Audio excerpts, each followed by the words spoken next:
I'm Cassie Adams, 41, a rear admiral in the U.S. Navy who's spent over 2 decades leading operations in some of the most dangerous places on Earth.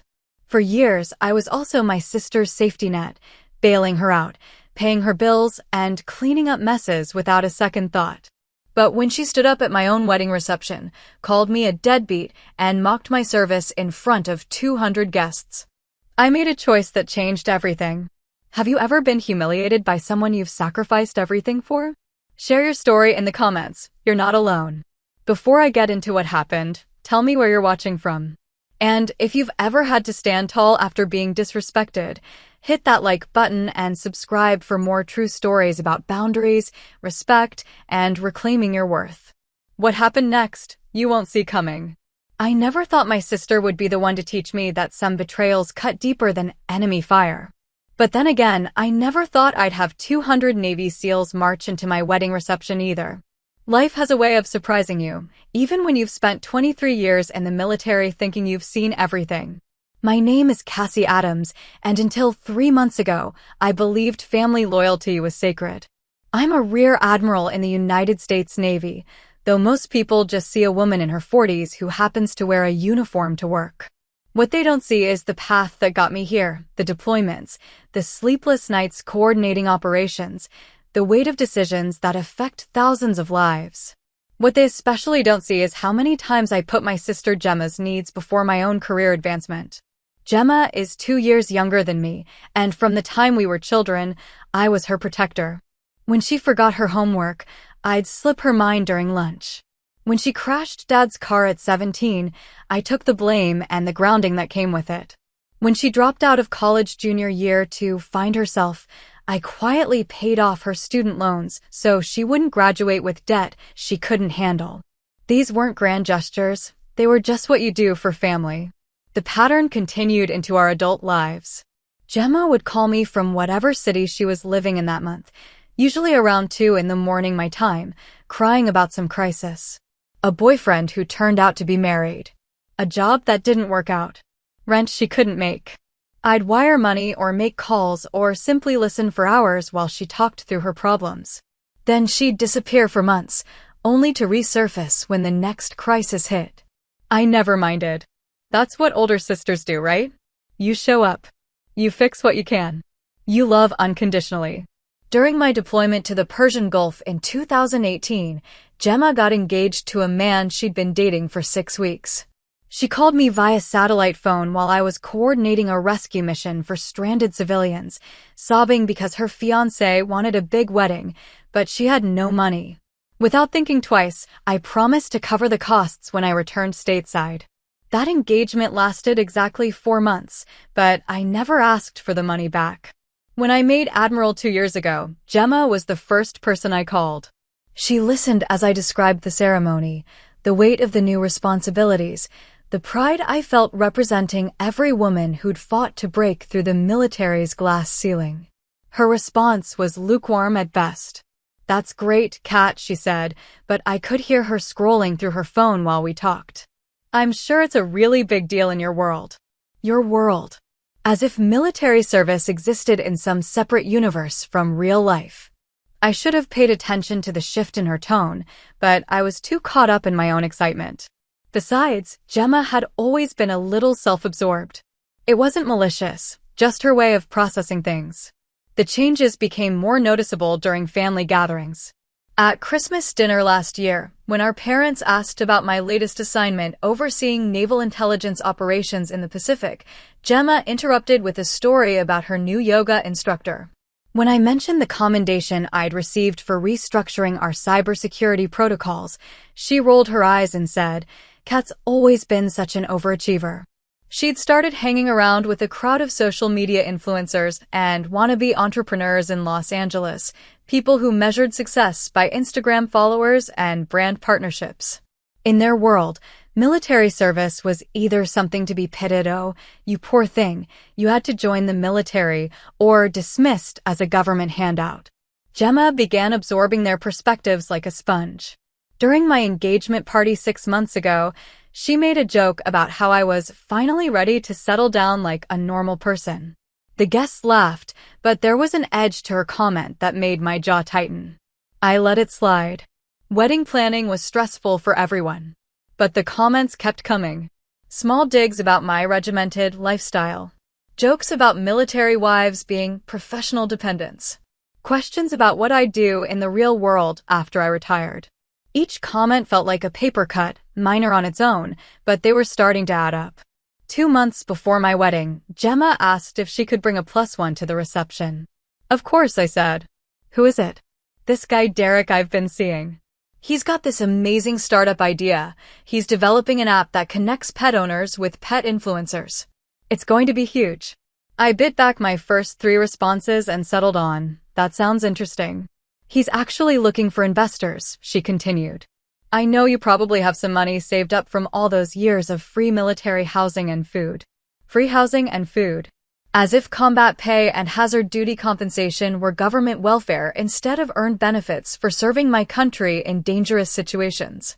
Gemma, I'm not really in a position to invest in startups right now, I said carefully. The wedding expenses, and Michael and I are looking at houses, right, of course. You're probably not the investor type anyway. Derek says military people don't really understand business. There it was. The summary of everything I'd become in her eyes, a person who lived off government handouts and couldn't understand the real world of entrepreneurship and innovation. I ended the call politely, but something had crystallized in my mind. My sister didn't just misunderstand my career, she actively diminished it. Everything I'd accomplished, every sacrifice I'd made for my country, every time I'd put my life on the line to protect American interests abroad, had been reduced to a steady paycheck from Uncle Sam. The week before the wedding, Gemma called with another crisis. Derek had been evicted from his apartment, and could he stay with her for a while? Of course, her lease didn't allow long-term guests, and her landlord was being totally unreasonable about the situation. I was wondering if you could help with a deposit for a new place, she said. Just like $2,000. I'll pay you back as soon as Derek's app takes off. Gemma, I can't. The wedding costs have maxed out my discretionary spending. Come on, Kat. $2,000 is nothing to you. You don't have kids, you don't have a mortgage, you barely spend money on anything fun. This is really important to me. I almost said yes. The old pattern was so ingrained, Gemma needs help. I provide help, life continues. But something stopped me this time. I'm sorry, I said. I just can't right now. The silence stretched between us for several seconds. Fine, she said finally. I guess I know where I stand with you. She hung up without saying goodbye. 3 days later, I was putting the finishing touches on seating arrangements when my phone buzzed with a text from Gemma, still planning to give a speech at the wedding. Have some really great stories about growing up together. Can't wait to share them with everyone. I stared at that message for a long time, a cold feeling settling in my stomach. Gemma had never asked to give a speech. We hadn't even discussed speeches beyond the maid of honor's traditional toast from my college roommate Sarah. But something about the tone of that text, the forced cheerfulness, the emphasis on really great stories sent warning signals through my brain. Military training teaches you to trust your instincts about threats. The message felt like a threat. I tried calling her back, but it went straight to voicemail. I texted asking what stories she planned to share. No response. I called our mother to see if Gemma had mentioned anything about a speech. Mom was surprised. She'd assumed only Sarah would be speaking. 2 days before the wedding, Gemma finally returned my call. Oh, don't worry about the speech, she said breezily. It's just some funny memories from when we were kids. Everyone loves a good sibling story at weddings. What kind of memories? You know, just how you were always so serious and responsible, and I was the fun one. How you never really learned to relax and enjoy life. Stuff like that.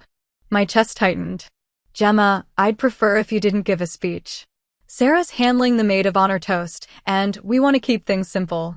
Kat, come on. I'm your sister. I've known you longer than anyone. People expect me to say something. No, they don't. And I'm asking you not to. Another long pause. Fine, she said. Whatever you want. It's your day. But she didn't sound like someone who'd actually agreed to my request. She sounded like someone who'd decided to do whatever she wanted regardless of what I said. I spent the next 48 hours trying to shake the feeling that my own sister was planning to sabotage my wedding. Every time I thought about confronting her directly, I talked myself out of it.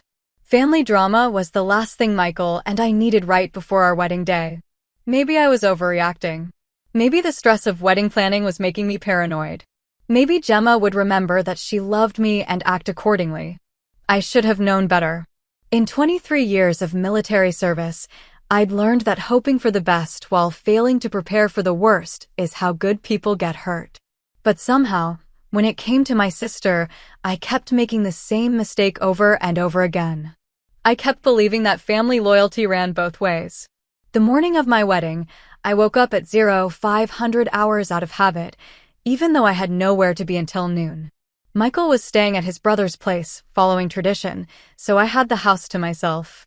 I made coffee, sat in my kitchen still wearing my navy-issued PT shorts and t-shirt, and looked at my phone.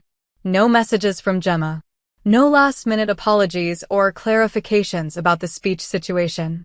Just silence, which somehow felt more ominous than any threat she could have made explicitly. For hours later, I was getting married to the love of my life, surrounded by friends and family who'd traveled from across the country to celebrate with us.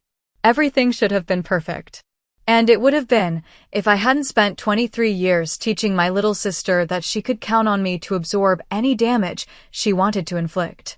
Some lessons I was about to learn are taught in both directions. The ceremony itself was beautiful. Michael looked handsome in his navy dress blues. He's a lieutenant commander in the JAG Corps, which is how we met 3 years ago during a legal review of intelligence protocols. The weather cooperated, the flowers were perfect, and our vows brought tears to several people's eyes, including my own. Gemma behaved herself during the ceremony. She smiled at the right moments, applauded when appropriate, and even seemed genuinely happy for us during the receiving line.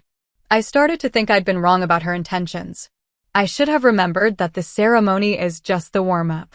The real test of family dynamics always happens at the reception. But for a few hours, standing at the altar promising to love and honor the man I'd chosen to spend my life with, I felt nothing but hope. The future stretched ahead of us, full of possibility and partnership. I was a woman at the peak of her career, marrying her best friend, surrounded by people who understood the value of service and sacrifice.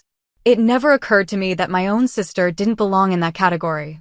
During cocktail hour, Gemma was charming and sociable, working the room like a professional hostess.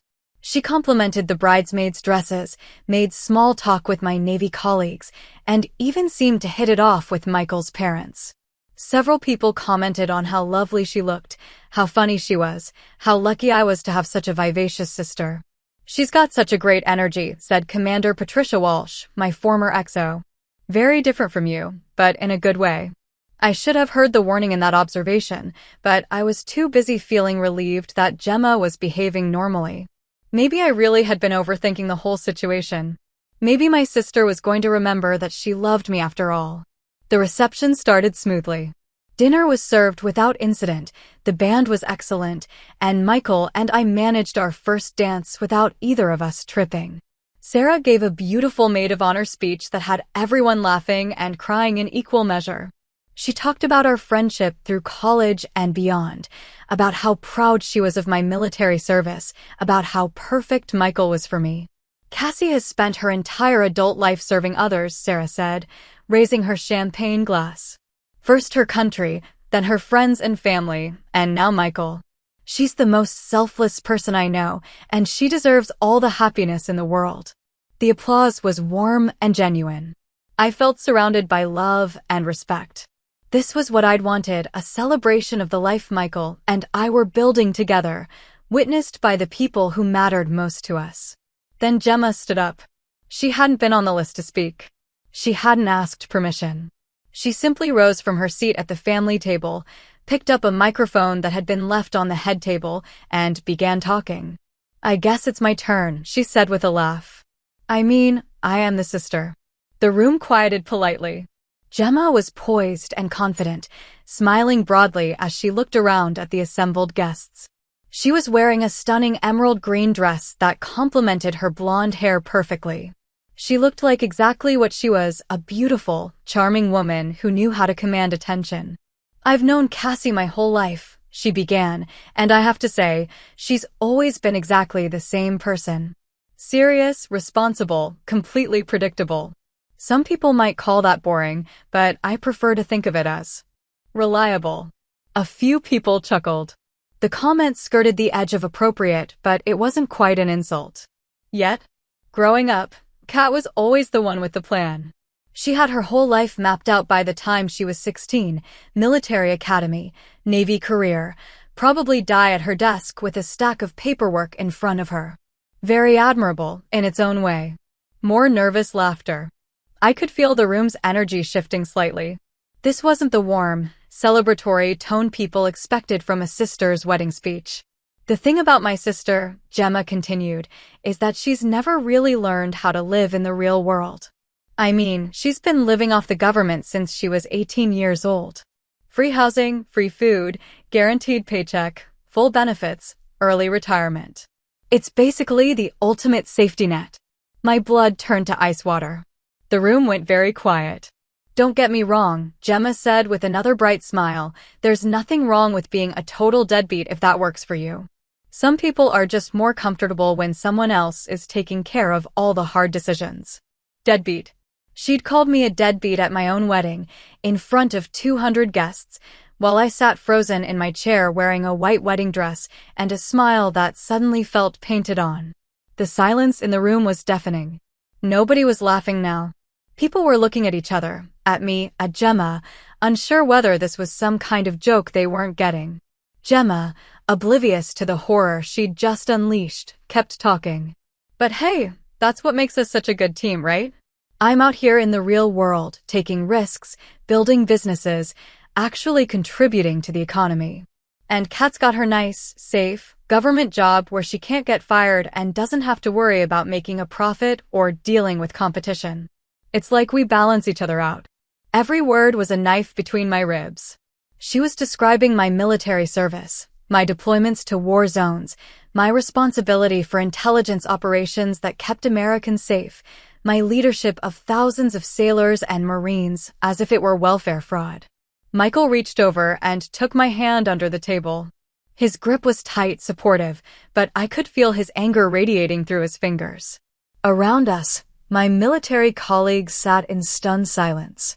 These were people who understood what service meant, who'd risked their lives alongside me in operations Gemma would never hear about because they were classified at levels she couldn't imagine. And they'd just heard my sister call me a deadbeat who'd never lived in the real world. So anyway, Gemma concluded brightly, "Congratulations to the happy couple. May you always have someone else paying the bills." She raised her champagne glass in a toast, apparently expecting applause. Instead, she got the kind of silence that follows explosions. I sat perfectly still, my hands folded in my lap, my face composed in what I hoped was a neutral expression. Years of military discipline had taught me not to react in the moment, not to let emotions override strategic thinking. But inside, something fundamental had broken. This was my sister. The person I'd protected and supported and loved unconditionally for 41 years. The person I'd sacrificed for repeatedly, without question, without keeping score. The person who'd just stood up at my wedding reception and told 200 guests that I was a lazy parasite living off taxpayer money. Michael leaned over and whispered, "Do you want me to handle this?" I shook my head slightly. Military training was kicking in now, overriding the personal hurt with tactical thinking. Gemma had just declared war in the most public venue possible. The question was how to respond in a way that would achieve the desired strategic outcome. Shouting would make me look unstable. Crying would make me look weak. Storming out would make me look guilty. But doing nothing would make me look defeated. I excused myself quietly from the head table and walked toward the restroom, moving with the kind of calm, measured pace that comes from years of commanding ships in crisis situations. Behind me, I could hear the awkward murmur of conversation resuming, people trying to process what they'd just witnessed. In the bathroom mirror, I looked exactly like what I was, a woman whose sister had just publicly humiliated her at her own wedding. My face was pale, My eyes were bright with unshed tears, and my hands were shaking slightly. But I was still a rear admiral in the United States Navy. And admirals don't surrender without a fight. I pulled out my phone and scrolled through my contacts until I found the number I needed. Commander Jake Morrison, Colorado of Naval Special Warfare Group 2. We'd served together in Afghanistan, and he owed me a favor from an operation that had gone sideways 3 years ago. The phone rang twice before he picked up. Admiral Adams? What's up? Jake, I need a favor. Are any of your SEAL teams in the Norfolk area right now? Yeah, we've got Team 8 finishing up a training exercise at Little Creek. Why? I took a deep breath and made a decision that would change everything. How would you feel about making a dramatic entrance at a wedding reception? I gave him the address and the timeline. Jake didn't ask many questions. He learned to trust my judgment during our deployment, when my intelligence work had kept his teams alive during several high-risk missions. We'll be there in 30 minutes, he said. Full dress blues. Full dress blues. And Jake? Make it memorable. When I returned to the reception, Gemma was holding court at the bar, surrounded by her LA friends and apparently oblivious to the fact that half the room was staring at her with barely concealed disgust. She was laughing about something, gesturing with her champagne glass, completely comfortable with the chaos she'd just created. Michael stood up when I reached our table. Everything okay? He asked quietly. It will be, I said. I spent the next 25 minutes making polite conversation with our guests, accepting their awkward condolences about Gemma's speech, and watching the clock. Several of my Navy colleagues approached me privately to express their outrage on my behalf. That was completely out of line, said Captain Rodriguez from Naval Intelligence. I can't believe she'd say something like that. Family dynamics can be complicated, I replied neutrally. But inside, I was counting down the minutes until my sister learned exactly who she'd chosen to mess with. At exactly 9:47 p.m., the double doors at the back of the reception hall swung open with a bang that echoed through the room like a gunshot. 200 Navy SEALs in full dress blue uniforms marched through those doors in perfect formation, their movements synchronized with military precision that made the entire room fall silent in awe. They filled the reception hall like a tide, their footsteps echoing in unison against the marble floor. Every head in the room turned toward the spectacle, conversation stopping mid-sentence as people tried to process what they were seeing.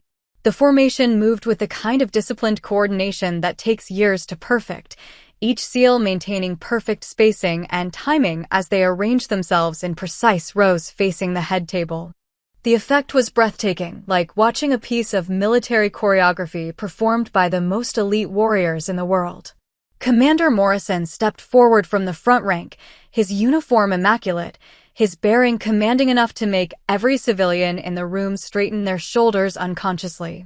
He approached our table with measured steps, stopped exactly 3 feet away from my chair, and snapped to attention with a precision that made my heart swell with pride. Rear Admiral Cassie Adams, he said in a voice that carried clearly through the silent room, on behalf of the United States Navy SEALs, it is our honor to salute your service and leadership. Then he rendered the sharpest, most perfect salute I'd ever seen, holding it while 200 of America's most elite warriors followed suit in perfect unison. The silence in the room was absolute. You could have heard a pin drop on the marble floor. I rose from my chair and returned their salute with equal precision, my voice steady and clear as I addressed Commander Morrison. The honor is mine, Commander. Thank you for your service to our nation. The SEALs held their salute for exactly 10 seconds, long enough for every person in that room to understand exactly what they were witnessing. Then Morrison dropped his hand, and the entire formation followed suit with mechanical precision. Admiral, Morrison continued, we wanted to personally thank you for your leadership during Operation Neptune Shield. Your intelligence coordination saved American lives and completed our mission successfully. Operation Neptune Shield.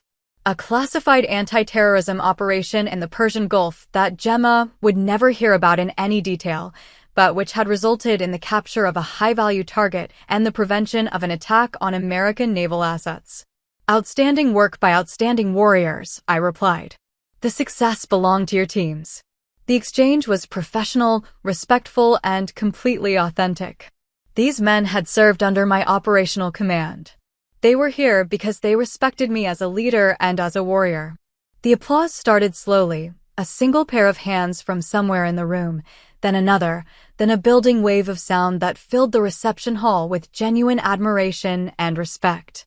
I looked across the room toward the bar, where Gemma stood frozen with her champagne glass halfway to her lips, her face pale with shock and what looked like dawning horror.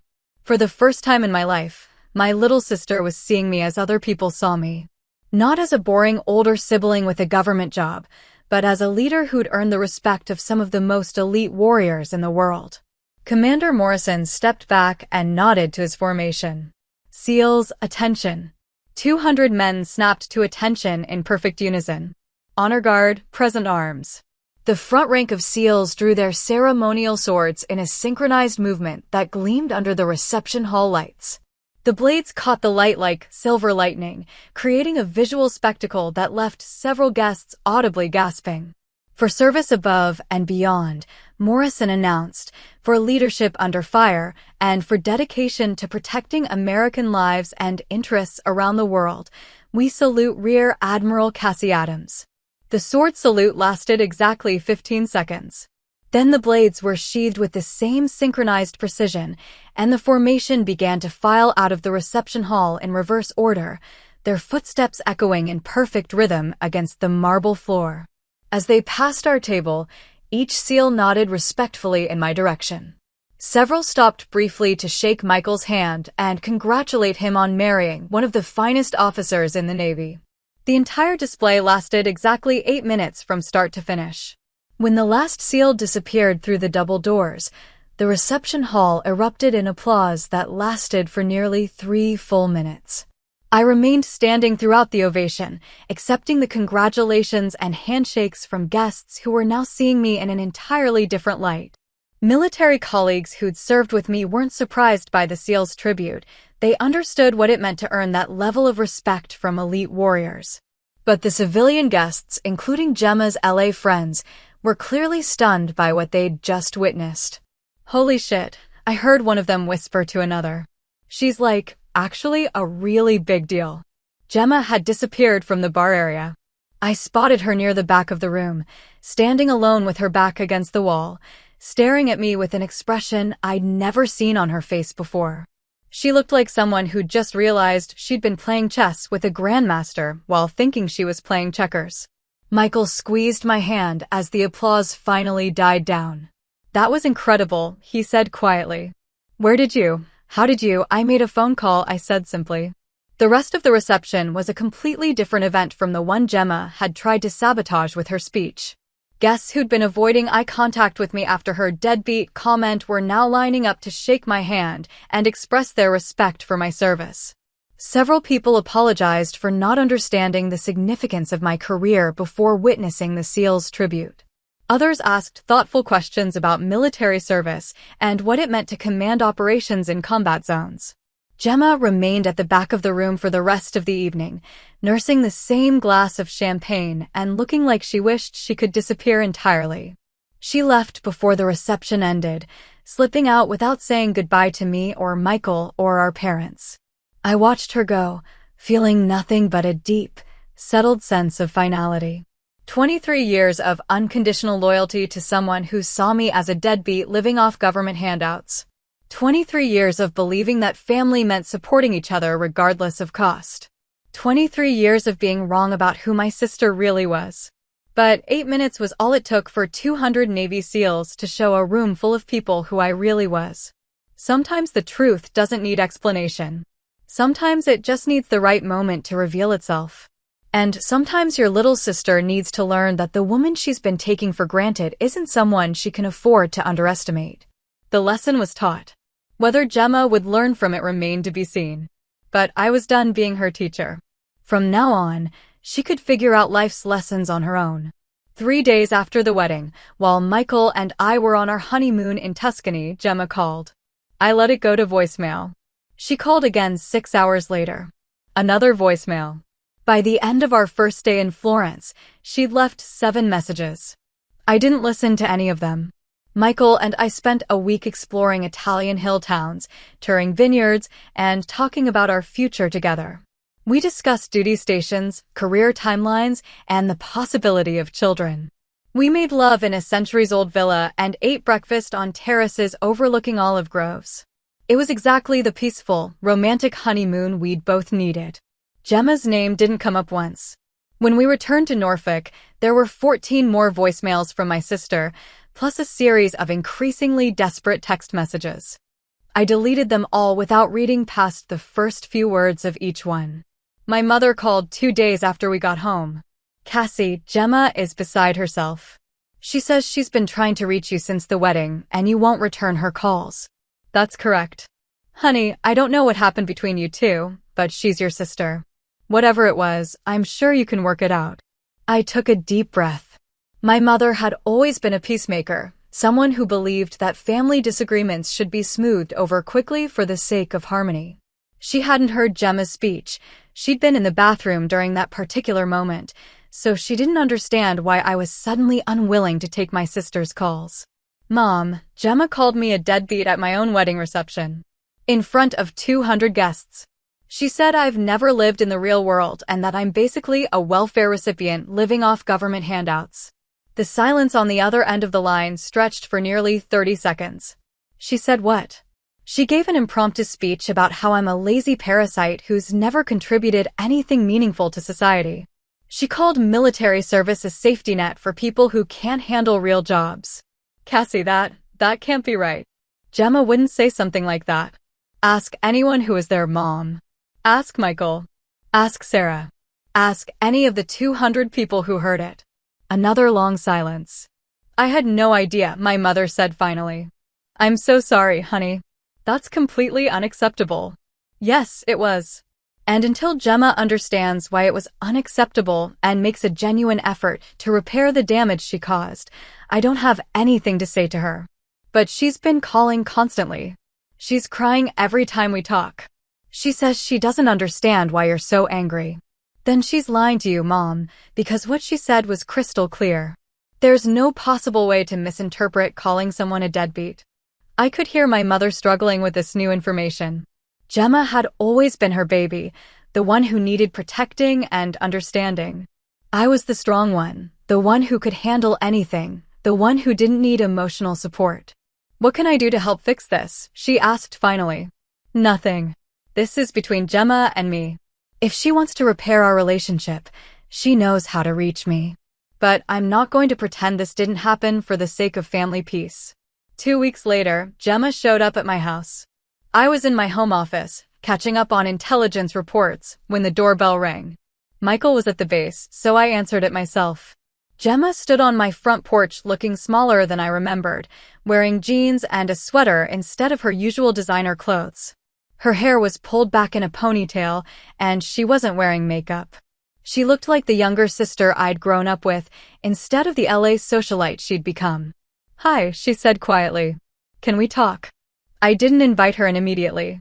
We stood there looking at each other for several seconds while I decided how I wanted to handle this conversation. "What do you want to say?" I asked. "I want to apologize. For what I said at your wedding. It was completely out of line." "Yes, it was. I was hurt that you wouldn't help Derek and me with the apartment deposit, and I was drinking, and I said things I didn't mean."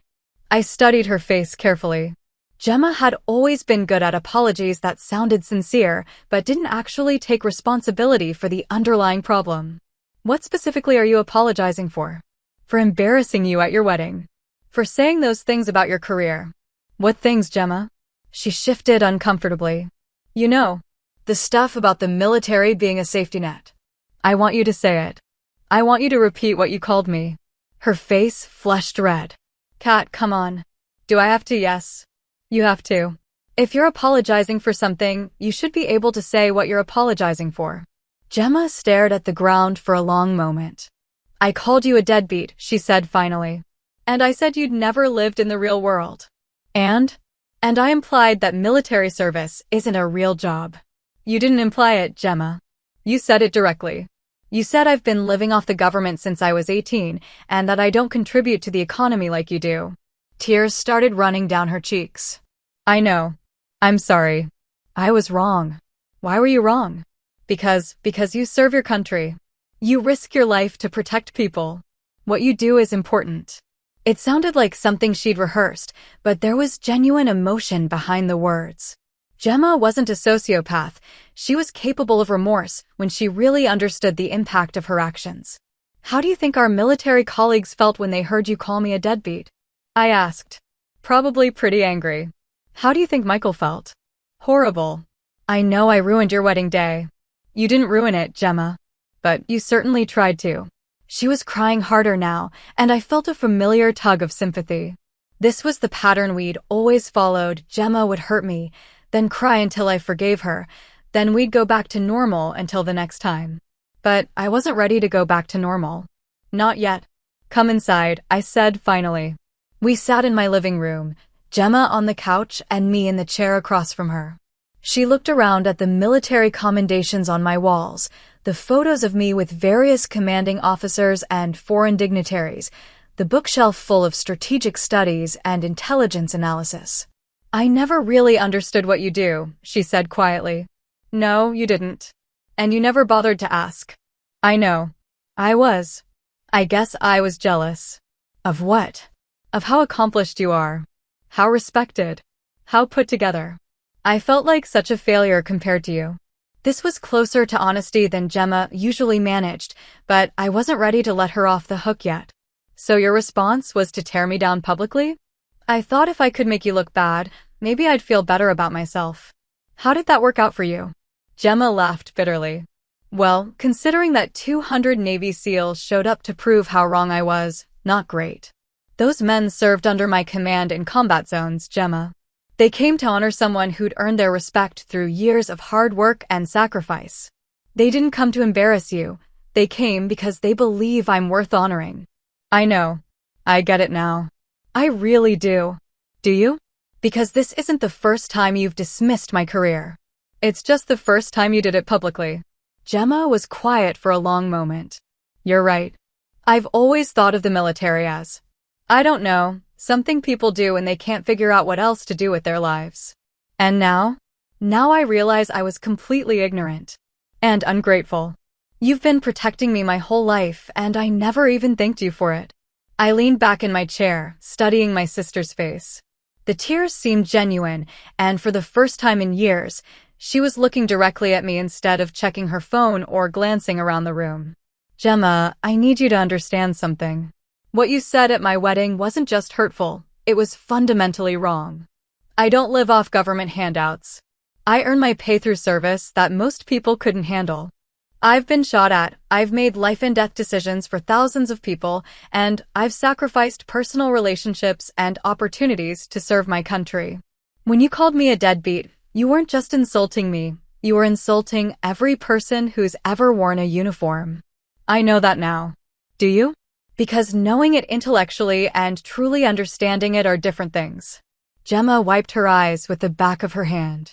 What do you need me to do? It was a fair question, and one I'd been thinking about since the wedding. What did I need from her to rebuild our relationship? First, I need you to stop taking my help for granted. For 23 years, I've been your safety net. Every crisis, every financial emergency, every time you needed someone to bail you out, I was there. But it was always one way. You took my support as if you were entitled to it, without ever acknowledging the sacrifice it represented. You're right. Second, I need you to respect what I do.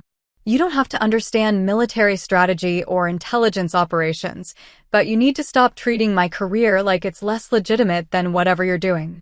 I will. And third, I need you to understand that our relationship going forward is going to be different. I'm not going to be available for every crisis. I'm not going to solve your problems for you. I'm married now, and my priorities have shifted. Gemma nodded slowly. I understand. I hope you do, because this is your one chance to get it right. If you disrespect me or my service again, if you take my support for granted again, if you treat me like your personal ATM again, we're done. Permanently. The conversation lasted another hour. Gemma asked questions about my career that she'd never bothered to ask before. She wanted to know about deployments, about the responsibilities that came with being an admiral, about what it meant to command operations in hostile territory. Some of her questions were surprisingly insightful. Others revealed just how little she'd understood about my life for the past 2 decades. "When you were deployed in Afghanistan," she said at one point, "were you actually in danger?" "Every day." "I never knew that. I thought officers stayed safe behind desks." "Some do. I didn't." "Why not?" "Because effective intelligence requires understanding the operational environment firsthand. You can't coordinate missions from thousands of miles away without losing crucial context." "But you could have been killed." "Yes. And you never told me. You never asked." That seemed to hit her harder than anything else I'd said. The realization that she'd spent years oblivious to risks I was taking, sacrifices I was making, achievements I was earning, all because she'd never cared enough to ask. When Gemma left that afternoon, we hugged for the first time since before the wedding. It felt different, less automatic, more intentional. Like the beginning of something new rather than the continuation of something old. "I love you, Kat," she said as she got into her car. "I'm sorry it took me so long to show it properly." "I love you too," I replied. "But love isn't enough anymore. I need respect too." Over the following months, Gemma made a genuine effort to rebuild our relationship on different terms. She got a job, an actual job with steady hours and a predictable paycheck, working for a marketing firm in Los Angeles. She broke up with Derek when his app idea predictably failed, and he started pressuring her to ask me for investment money. She called me once a week, but the conversations were different now. Instead of crisis management sessions, we talked about books we'd read, places we'd traveled, goals we were working toward. She asked about Michael's career and my latest assignments. She remembered important dates and sent cards for holidays. Most importantly, she stopped asking for money. When her car broke down in October, she handled it herself. When she needed to move apartments in December, she hired movers with her own savings. When she decided to go back to school to finish her degree, she researched financial aid options instead of assuming I'd cover the tuition. The changes weren't perfect or immediate. Old patterns don't disappear overnight, and Gemma still had moments where she slipped back into her old assumptions about our relationship. But she caught herself now. When she started to complain about not being able to afford a vacation to Hawaii, she stopped mid-sentence and said, "Actually, never mind. I need to figure out my own budget instead of expecting you to solve this." In February, she sent me a card for my birthday that included a handwritten note. "Thank you for all the years you took care of me before I was mature enough to appreciate it. I'm working on being someone worthy of having you as a sister." It was the first time in our adult lives that Gemma had thanked me for anything without being prompted. Michael and I were transferred to San Diego in March, a promotion that came with command of a Pacific Fleet Intelligence Division. Gemma flew out to help us house hunt, paying for her own flight and hotel room without being asked. "This is beautiful," she said as we toured a house in Coronado with an ocean view. "You've really built an amazing life." "We're building it together," I corrected, squeezing Michael's hand. "I know. That's what I mean. You found someone who appreciates what you do, who supports your career, who sees you the way you deserve to be seen." It was a small comment, but it represented a fundamental shift in how Gemma understood my choices.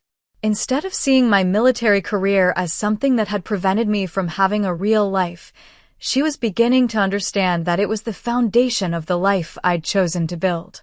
That evening, as we sat on the beach watching the sunset, Gemma brought up the wedding for the first time since our conversation in Norfolk. "I still think about that night sometimes," she said. "About how wrong I was and how perfectly those seals proved it." "It wasn't about proving you wrong," I said. "It was about honoring something you'd tried to diminish." "I know. But the timing was pretty incredible. Like the universe decided to give you back up right when you needed it most." I called them, Gemma. They didn't just show up. She turned to look at me with surprise. "You called them?" "After your speech, yes. I called Commander Morrison and asked for a favor." "So you planned the whole thing?" "I planned a response to your attack. That's what military training teaches you. When someone declares war, you respond with overwhelming force." Gemma was quiet for several minutes, processing this information. "You could have just yelled at me," she said finally. "Yelling would have made me look unstable. What I did made me look powerful." It did. Everyone in that room understood exactly who you were after that. Everyone except you already knew who I was, Gemma. The SEAL's tribute wasn't a revelation, it was a confirmation. She nodded slowly. I was the only person in that room who didn't understand what I was looking at. Yes, that's pretty humbling. It should be. We sat in comfortable silence for a while, watching waves roll onto the beach. The conversation felt different from the ones we'd had when we were younger, more honest, less performative. Gemma wasn't trying to charm or manipulate me. She was just talking to her sister. "Can I ask you something?" she said eventually. "Of course. Why did you keep helping me for so many years? Even when I was clearly taking advantage." I considered the question carefully. It was something I'd wondered about myself during the months since the wedding. "Because I thought that's what family meant," I said finally. "Unconditional support, no matter what. I thought if I loved you enough, consistently enough, you'd eventually start loving me back the same way. But I did love you." "No, Gemma. You loved what I could do for you. You loved having a sister who would solve your problems and pay your bills and clean up your mistakes. But you didn't love me enough to respect me, or to consider my needs, or to appreciate the sacrifices I was making." That's a hard thing to hear. It's a hard thing to say. But it's true. How do I show you that I love you the right way now? You're already doing it. You're building your own life instead of depending on me to subsidize yours. You're treating my career with respect instead of dismissing it. You're being a sister instead of a dependent. Is it enough to fix what I broke? I thought about that question for a long time. The damage Gemma had done wasn't just about one speech at one wedding. It was about years of taking me for granted, years of one-sided sacrifice, years of feeling like my love and support didn't matter enough to be reciprocated. "It's a start," I said finally. "But rebuilding trust takes time. You can't erase 20 years of pattern with 6 months of better behavior." "I know. I'm willing to put in the time." "Good. Because I'm not going back to the way things were before. I wouldn't want you to."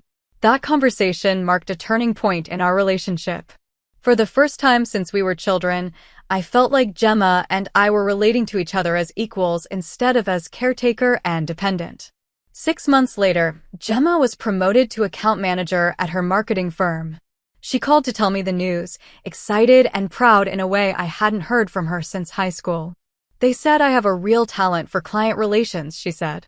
"And the pay raise means I can finally start paying you back." "Paying me back for what?" "For all the money you've given me over the years.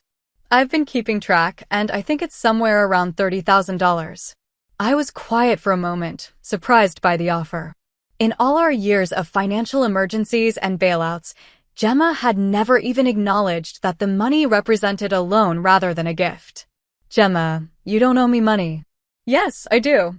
I took advantage of your generosity for years. The least I can do is pay you back now that I'm finally in a position to do it. I don't want your money. If you want to pay me back, keep being the sister you've become over the past year." "Are you sure?" "I'm sure. But the fact that you offered means more to me than you probably realize." A year after the wedding, Michael and I hosted Thanksgiving dinner for both our families. Gemma flew in from Los Angeles, bringing a homemade dessert and a bottle of wine that cost more than she probably should have spent. "I wanted to contribute something special," she said when I teased her about the expensive wine. "This is the first family gathering where I'm not asking you for anything." The observation was accurate and oddly touching. For the first time in decades, Gemma was attending a family event as a full participant rather than someone who needed help or support or crisis management. During dinner, when Michael's father asked about my latest assignment, Gemma jumped in with detailed questions about Pacific Fleet operations and intelligence coordination. She'd obviously done research beforehand, wanting to be able to participate in the conversation instead of sitting silently while others discussed my career. "Cassie's work is fascinating," she told my father-in-law. I had no idea how complex naval intelligence operations were until I started really learning about them. It was a small moment, but it represented something huge, Gemma actively supporting and promoting my career instead of dismissing it. After dinner, while we were cleaning up, Gemma pulled me aside. "I have something for you," she said, handing me a small wrapped box. Inside was a silver bracelet engraved with the Navy motto, "Non sibi sed patri," not for self, but for country. I know it's not much, Gemma said, but I wanted you to have something that acknowledged what your service means. To the country and to me. I put the bracelet on immediately, and I've worn it every day since. Thank you, I said, meaning it completely. Thank you, she replied, for not giving up on me, even when I probably deserved it. 2 years later, Gemma met someone, a teacher named David who worked with at-risk kids in inner-city Los Angeles. He was nothing like the men she'd dated before. No grand entrepreneurial schemes, no get-rich-quick plans, no expectation that someone else would fund his dreams. Just a good man doing meaningful work, earning a modest living, and building a life based on service rather than self-promotion. He reminds me of you, actually, Gemma said when she first told me about him. He's got that same sense of purpose, that same commitment to something bigger than himself. They were married 18 months later in a small ceremony in Santa Barbara. Gemma planned and paid for the entire wedding herself, asking for my advice, but not my financial support.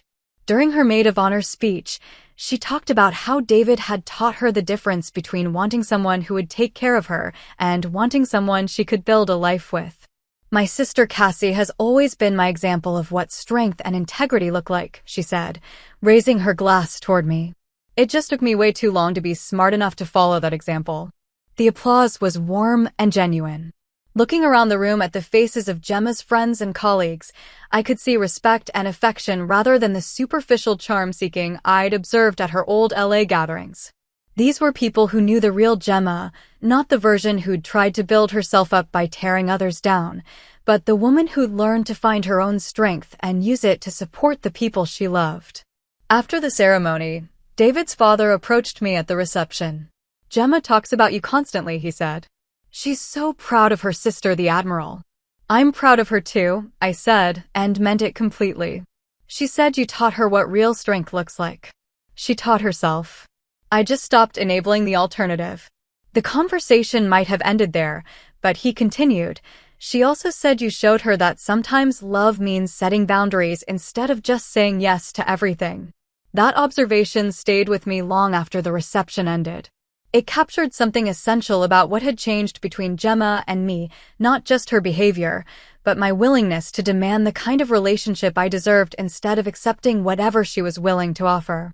3 months ago, Gemma called with news that would have triggered a familiar pattern in our old relationship. David and I are thinking about buying a house, she said. We found this perfect place, but it needs some work, and the down payment is stretching our budget pretty thin. In the past, this would have been her way of asking for money without actually asking. I would have offered to help, she would have accepted gratefully, and the cycle of financial dependency would have continued. Instead, she said, I'm calling because I wanted to ask your advice about home improvements.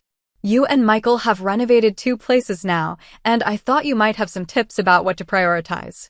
We spent an hour talking about contractors and timelines and budget management. Gemma took notes, asked thoughtful questions, and never once hinted that she needed financial assistance. Thanks, Kat, she said when we were finishing up. It's so nice to have a sister I can turn to for advice. It's nice to have a sister who asks for advice instead of just expecting me to solve her problems. That's not who I am anymore. I know. That's why I like talking to you now. It was a small exchange, but it represented the culmination of 3 years of rebuilding our relationship on entirely different terms. Gemma had learned to value my expertise and guidance more than my bank account. I had learned to offer support without sacrificing my own needs or boundaries. Last month, Michael and I attended Gemma and David's first anniversary party. The celebration was modest, dinner at their house with close friends and family, but it felt substantial in a way that Gemma's previous relationships never had.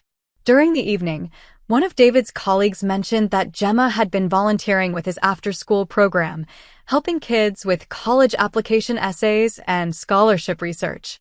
She's got a real gift for it, he said.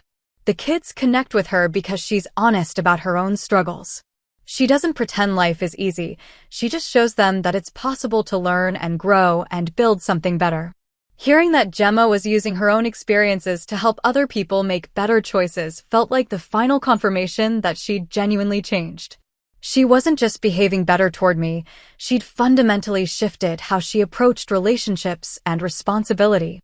As we were leaving that night, Gemma walked us to the car. "Thank you for coming," she said. "It means everything to have you here." I wouldn't have missed it. "I know our relationship isn't the same as it used to be," she said. "But I think it's better now. Much better. I'm sorry it took a public humiliation for me to figure out how to be a good sister." I considered her words carefully. The wedding had been a turning point, but it hadn't been the real catalyst for change. The real catalyst had been my decision to stop accepting behavior that didn't meet my standards. "The wedding was just when you learned there would be consequences," I said. "The real change happened when you decided to do the work instead of just expecting me to keep forgiving you. Either way, I'm grateful for the second chance." "So am I." As we drove home, Michael asked what I was thinking about. "How different everything is now," I said. 3 years ago, Gemma saw me as someone who owed her support regardless of how she treated me. Now she sees me as someone whose respect she has to earn. "Do you miss the old relationship at all?" I thought about that question seriously. There had been something comfortable about the old dynamic, even if it was unhealthy. Being needed, being indispensable, being the one person Gemma could always count on, it had given me a sense of purpose and importance that was hard to replace. Sometimes I admit it. But I don't miss feeling taken for granted. And I don't miss wondering if she actually loved me or just loved what I could do for her. And now you know? Now I know. She loves me enough to work for our relationship instead of just expecting it to exist on her terms. This morning, I received a text from Gemma with a photo of her latest volunteer project, a scholarship application she'd helped a teenager complete for admission to the Naval Academy. "Told him his essay needed to show the same kind of leadership you've always modeled," the message said. "Hope that's okay." I smiled and texted back, "More than okay. Proud of you." It was a small exchange, but it captured something essential about who we'd become to each other. Gemma was no longer competing with my achievements or dismissing them. She was using them as inspiration for helping other people build better lives. And I was no longer sacrificing myself to maintain her approval. I was offering support and encouragement to someone who'd earned both through genuine effort and change. The woman who called me a deadbeat at my own wedding reception was gone. In her place was a sister I was genuinely proud to know, someone who'd learned to build her own strength instead of undermining mine. It had taken 200 Navy SEALs marching into a reception hall to teach Gemma who I really was. But it had taken 3 years of consistent boundaries and earned respect to teach us both who we could be to each other. Some lessons are worth the wait. Some relationships are worth rebuilding from the ground up. And sometimes the best thing you can do for someone you love is refuse to accept anything less than their best effort. Gemma finally learned to give me hers. And I learned that love without respect isn't really love at all. It's just habit dressed up in family loyalty. The real love came later, built on mutual appreciation and earned trust. It was smaller than what we'd had before, but it was also stronger. Less dramatic, but more durable. And when Gemma calls now, I always answer. Because I know she's calling her sister, not her safety net. That makes all the difference. That night proved something I wish I'd learned years earlier. Respect is earned, even in family. I'm glad my sister eventually understood, but I'll never forget the moment those SEALs walked in. What about you? Have you ever had someone try to humiliate you in front of others? How did you handle it? Drop your story in the comments, hit that like button if you believe in standing your ground, and subscribe for more true stories about turning disrespect into a defining moment.